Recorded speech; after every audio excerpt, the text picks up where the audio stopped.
नमस्कार दोस्तों।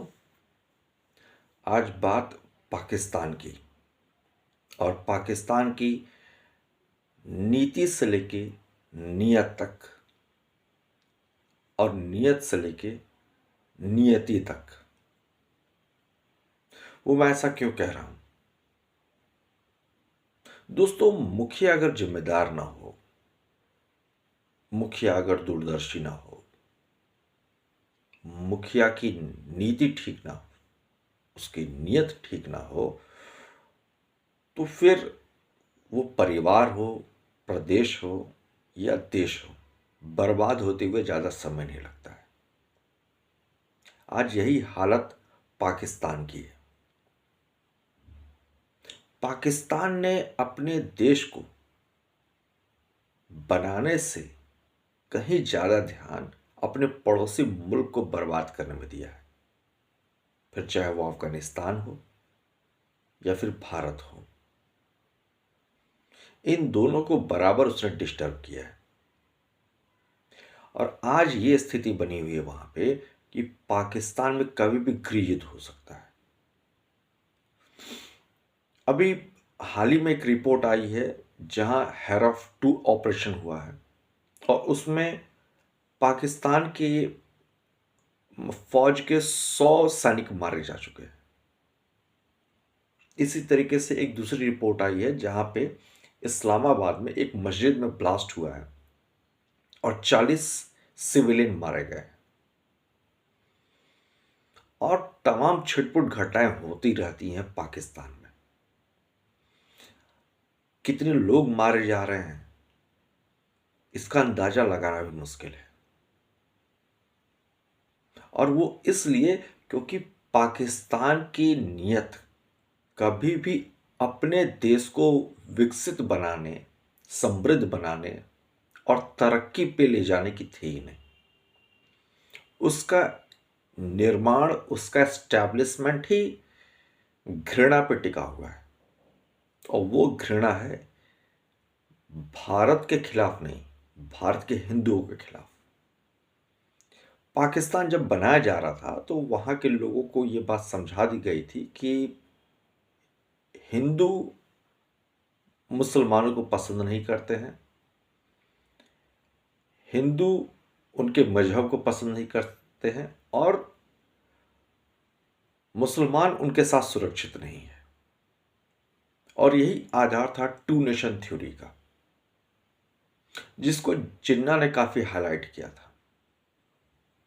तो चलिए ठीक है, भारत से पाकिस्तान अलग हो गया, पर अब तो हालात बदलने चाहिए थे, लेकिन आज भी वैसे ही हालात बने हुए हैं।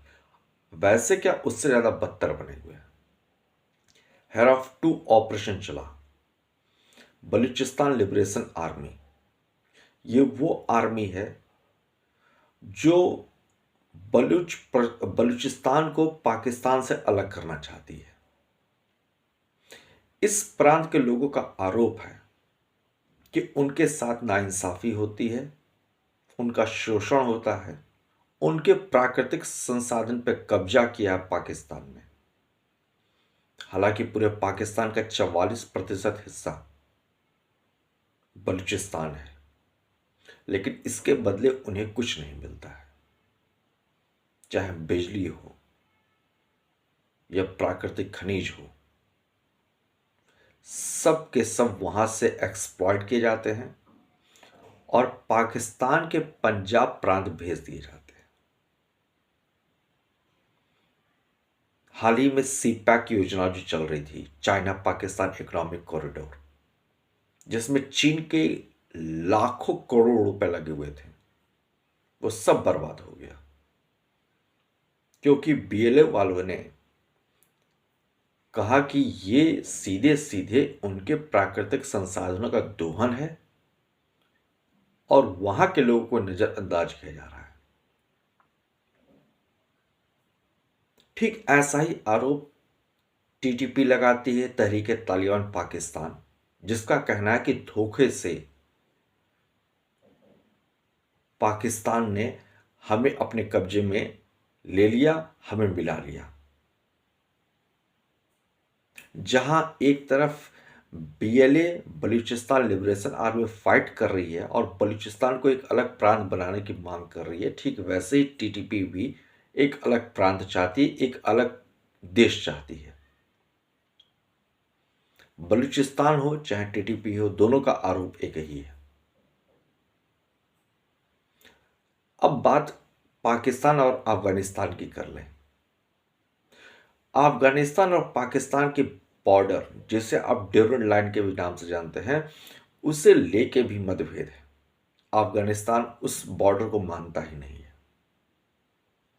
कुछ ही दिन पहले अभी जो झड़प हुई थी, उस झड़प में पाकिस्तान फौज को अपनी पोस्ट छोड़ के भागना पड़ा, जबकि अफगानिस्तान के पास उतनी बेहतरीन आर्मी नहीं है जितनी पाकिस्तान के पास है। उनके पास वो एयरफोर्स नहीं है, लेकिन उसके बाद भी उन्हें भागना पड़ा। ईस्ट साइड में भारत है, भारत के साथ उनका 36 कांकड़ा, ये भी आप जानते ही। तो देखा जाए तो आज के प्रदेश में, आज के स्थिति में, आज जो वहां की जो सिचुएशन समझ में आती है, उसके हिसाब से पाकिस्तान कभी भी बिखर सकता है, टूट सकता है।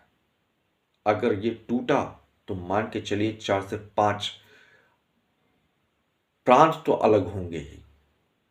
एक सिंध हो जाएगा, एक बलूचिस्तान हो जाएगा, एक टीटीपी अपना लेके चला जाएगा, और इन सब का जिम्मेदार पाकिस्तान खुद होगा।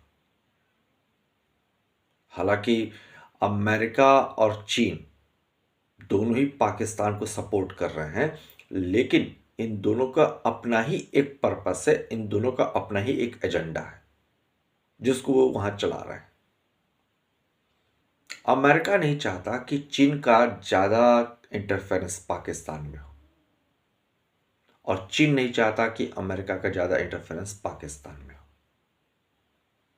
हालांकि अमेरिका की नजर बलूचिस्तान के रेयर अर्थ मिनरल्स पे भी है, जिसकी चर्चा मैंने पिछली वीडियो में भी की थी कि आज के समय में रेयर अर्थ मिनरल्स इतना इंपॉर्टेंट क्यों हो गया है।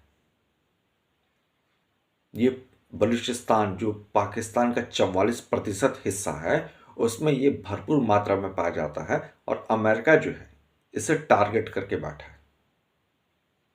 उधर चीन बलूचिस्तान में बन रहे ग्वादर पोर्ट को जल्द से जल्द शुरू करना चाहता है, और इसी के लिए उसने सीपैक प्रोजेक्ट शुरू किया था, चाइना पाकिस्तान इकोनॉमिक कॉरिडोर। लेकिन आज जिस तरह से हालात बने हुए हैं पाकिस्तान में, आप यकीन नहीं करेंगे, लेकिन बलूचिस्तान प्रांत के अंदर जो एक नया एयरपोर्ट बनके तैयार हुआ है, उसका उद्घाटन करने की हिम्मत किसी को नहीं पड़ी, और उसका उद्घाटन ऑनलाइन किया गया। किसी बड़े पॉलिटिशियंस की, किसी कैबिनेट मिनिस्टर की हिम्मत नहीं पड़ी कि वो बलूचिस्तान में जाए और उस एयरपोर्ट का उद्घाटन करे। ये आज के हालात बने हुए हैं। और हेर-ऑफ-2 ऑपरेशन के बारे में तो आप जानते ही हैं, वहां पे क्या हुआ, किस तरह से दौड़ा दौड़ा के मारा बीएलओ वालों ने पाकिस्तान आर्मी को। और हेर-ऑफ-1 में तो पूरी की पूरी ट्रेन ही हाईजैक कर ली थी, और वहां के सैनिकों को बंधक बना लिया था। पाकिस्तान आर्मी के सैनिकों को उसने बंधक बना लिया था। तो आज जो स्थिति है वो कहीं से भी अच्छी नहीं है। गृह युद्ध की स्थिति बनी हुई है। आगे देखते हैं क्या होता है। लेकिन इतना तो तय है दोस्तों, अगर नियत ठीक ना हो तो फिर नियति भी ठीक नहीं हो सकती है। आपकी नीति से नियत और नियत से नियति, ये सब आपस में जुड़े हुए हैं। नियत अच्छी रखिए, नीति अच्छी होगी, और अगर नीति अच्छी होगी तो नियति भी अच्छी होगी। मिलते हैं अगली वीडियो में। धन्यवाद।